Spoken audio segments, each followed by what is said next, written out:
Hello mga guys. Tayo pa magluluto ngayon ng ating lunch. At syempre, unahin mo nating saingin ng ating bigas.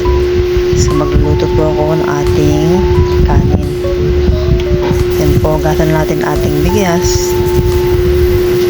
2 beses ko lang naman itong hinuhugasan para hindi siya masyadong mawala yung sustansya niya. Yan.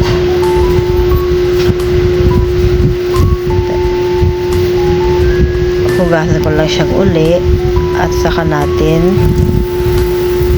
lalagyan ng sabaw na magluluto sa kanya. Tapang sabaw lang naman, hindi masyadong marami kasi baka naman maglata ng ating kanin. So, I know naman na lahat tayo marunong magsaing. Kasi syempre ito na po atin ang lagay sa kalan. Hintayin lang po natin siya maluto.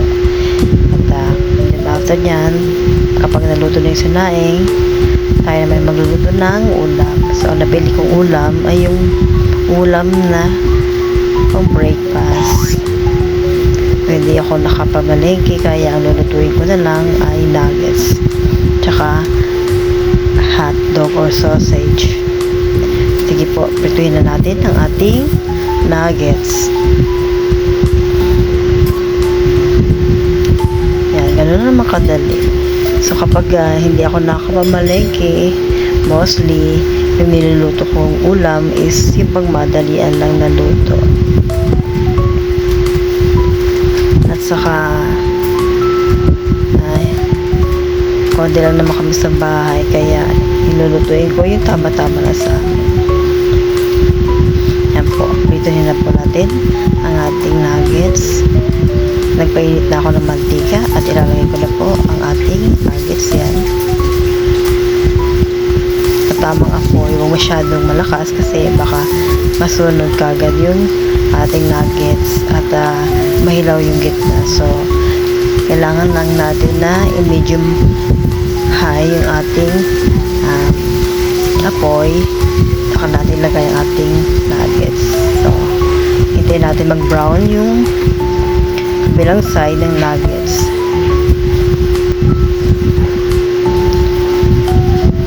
Then after a few minutes ay saka natin siya pwede nang baligtarin para yung side naman, kabilang side yung maluluto.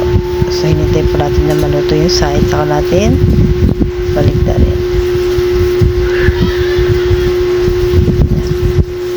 Pwede natin siyang baligtarin at hintayin na ulit natin na maluto yung another side.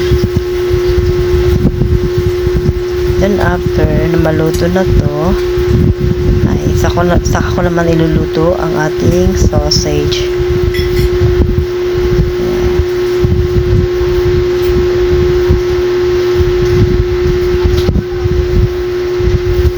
So, ganun lang kadali. Hindi naman ako inabot ng isang oras niya sa pagluluto. It's about only 20 or 30 minutes.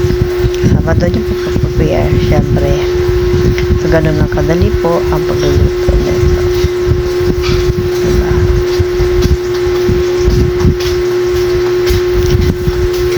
Ayan. Yan po aming ulam sa lunch.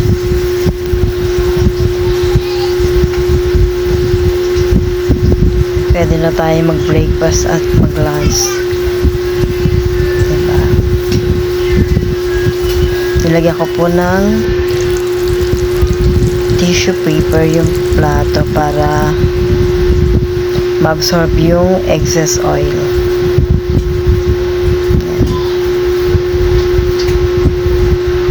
Yan po. Diba? Napakadali na lutuin.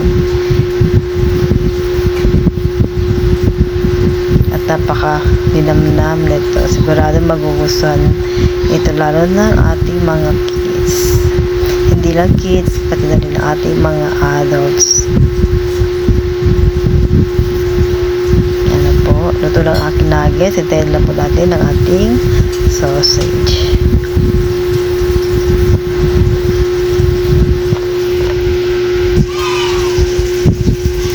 At ito na po. luto na ang ating ulam. Yummy. Kain na po tayo.